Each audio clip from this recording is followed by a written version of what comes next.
Allah Ta'ala berfirman dalam surah Al-Baqarah ayat 66, Faj'alnaha, maka kami menjadikan yang demikian itu nakala lima baina yadayha, peringatan bagi orang-orang di masa itu, wa ma khalbaha, dan bagi mereka yang datang kemudian, wa mau'izah, dan pelajaran lil muttaqin, bagi orang-orang yang bertakwa. Dalam tafsir Jalalain disebutkan, maka kami menjadikan dia, maksudnya hukuman tersebut, sebagai peringatan, cermin perbandingan hingga mereka tidak melakukannya, bagi umat-umat di masa itu dan bagi mereka yang datang kemudian, serta menjadi pelajaran bagi orang yang bertakwa kepada Allah Ta'ala. Dikhususkan bagi orang-orang ini karena hanya mereka lah yang dapat mengambil manfaatnya, sedangkan orang lain tidak.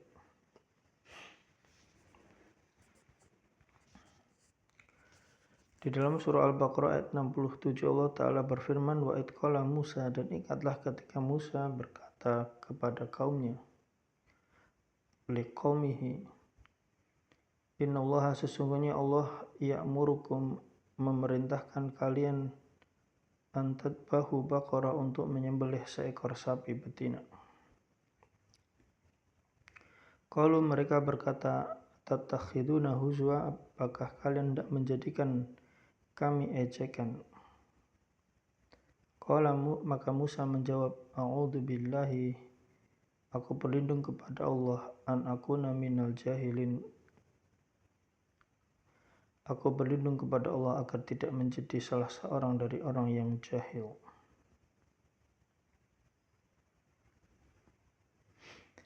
Dalam tafsir Jalalain disebutkan, dan ingatlah ketika Musa berkata kepada kaumnya.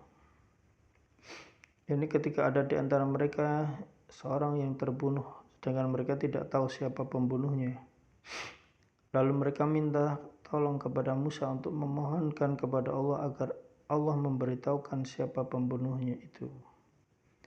Maka Musa memohon kepada Allah, sesungguhnya Allah memerintahkan kalian menyembelih seekor sapi betina. Jawab mereka, apakah kamu hendak menjadikan kami buah ejekan? Artinya suruhan kamu itu akan menyebabkan kami menjadi sasaran olok-olokan dan tertawaan orang. Jawab Musa, aku berlindung, maksudnya aku tidak sudi. Aku berlindung kepada Allah menjadi golongan orang-orang yang jahil, yang suka berolok-olok tatkala mereka mengetahui kebenaran.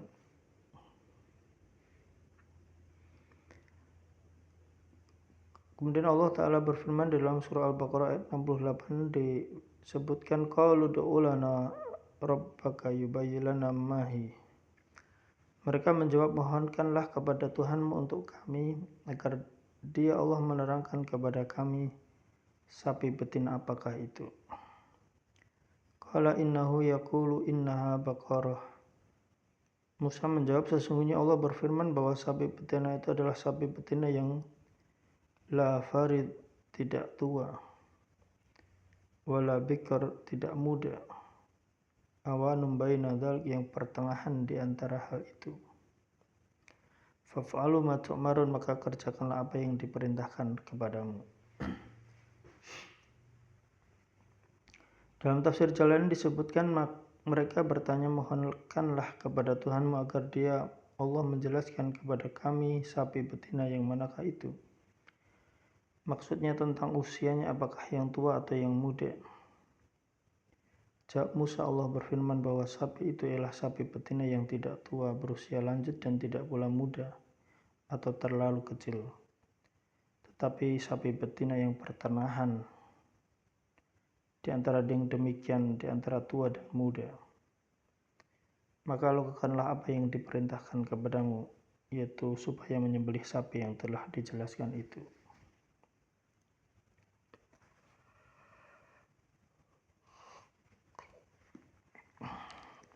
Di dalam surah Al-Baqarah 69 Allah Ta'ala berfirman, qalu ulana rabbaka yubayyin lana ma launuha. Mereka berkata, mohonkanlah kepada Tuhanmu untuk kami agar dia menerangkan kepada kami apa warna sapi betina itu.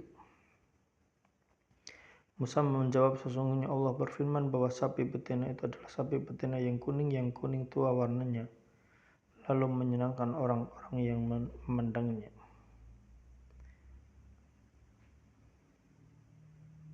Artinya menarik hati disebabkan keindahannya. Dalam surah Al-Baqarah ayat 70, Allah Ta'ala berfirman, qalu ulana rabbaka yubayyin lana ma hiya. Maka berkatakanlah, mohonkanlah kepada Tuhanmu untuk kami agar dia Allah menerangkan kepada kami bagaimana hakikat sapi betina itu. Innal baqara tasyabaha alaina, karena sesungguhnya sapi itu masih samar bagi kami.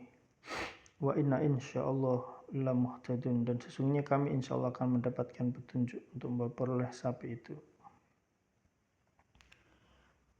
Dalam tafsir Jalan disebutkan, kata mereka, mohonkanlah kepada Tuhanmu untuk kami agar dijelaskan bagaimana hakikat sapi betina itu, apakah yang dimanja atau yang dipekerjakan. Sesungguhnya sapi itu, yakni kalau jenisnya baru yang disebutkan sifatnya itu masih samar bagi kami karena banyaknya hingga kami tidak mengerti mana yang dimaksud.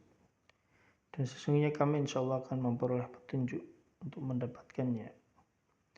Dalam sebuah hadis disebutkan bahwa sekiranya mereka tidak mengucapkan insya Allah, tidaklah akan dijelaskan kepada mereka untuk selama-lamanya.